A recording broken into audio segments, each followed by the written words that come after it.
The tale of the greedy king of Ibadan. Long ago, in the grand city of Ibadan, there reigned a king named Oba Alade. Oba Alade was a powerful and influential ruler, yet he was not content.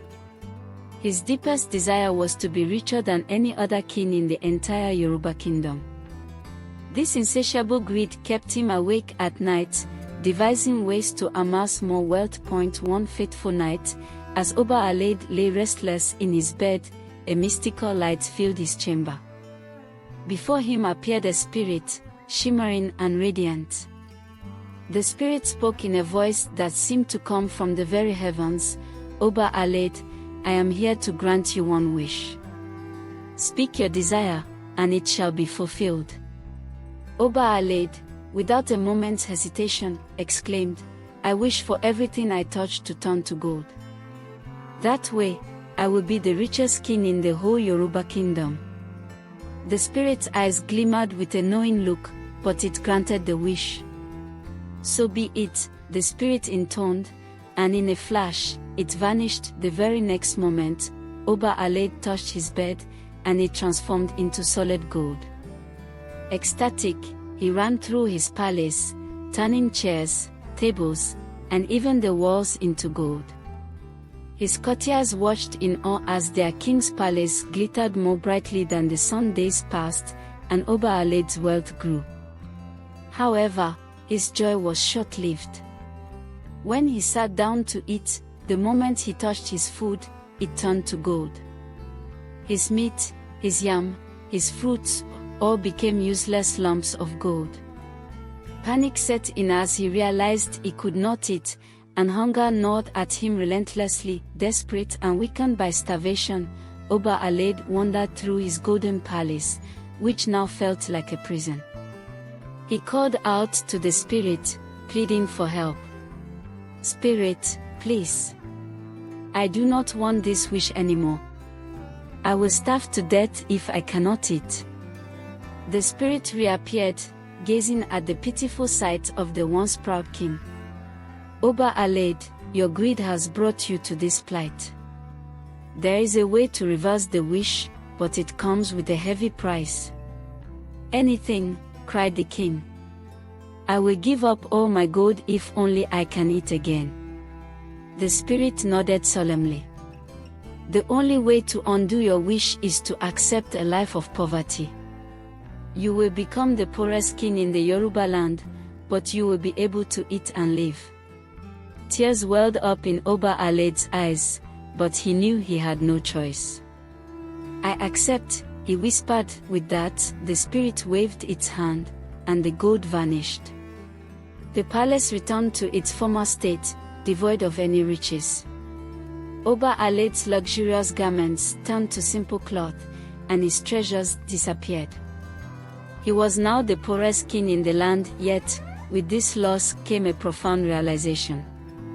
Oba Alade had learned the hard way that greed leads to ruin. He understood that wealth is not the greatest treasure.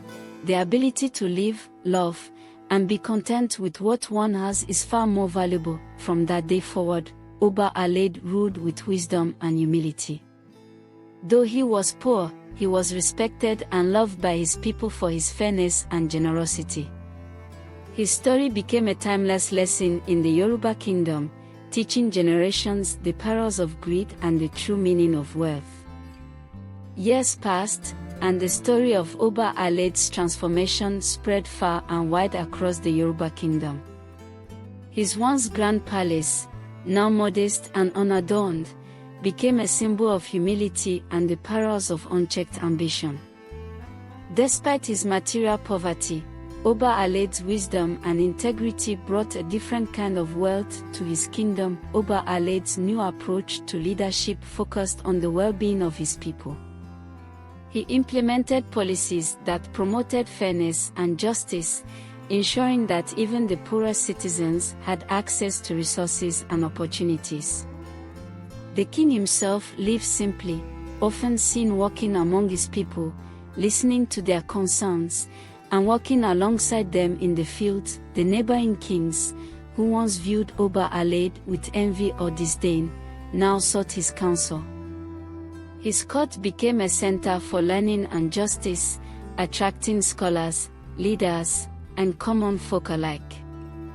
The tales of his past folly and subsequent redemption inspired many to reflect on their own lives and choices. One day, a young prince from a distant kingdom visited Ibadan, eager to meet the famed Oba Alade.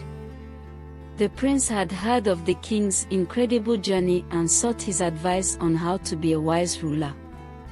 Oba Alade, the prince began, I have heard of your transformation and the prosperity you have brought to your people, not through gold, but through wisdom and kindness. What is the greatest lesson you have learned from your experience? Oba Alade, now aged and wise, smiled gently. My young prince, the greatest lesson I have learned is that true wealth does not lie in gold or treasures but in the hearts of your people. A king's duty is to serve and protect, to be just and compassionate. When you seek to enrich the lives of others, you will find that your kingdom flourishes in ways beyond material wealth. The prince was deeply moved by these words and vowed to rule his own kingdom with the same principles.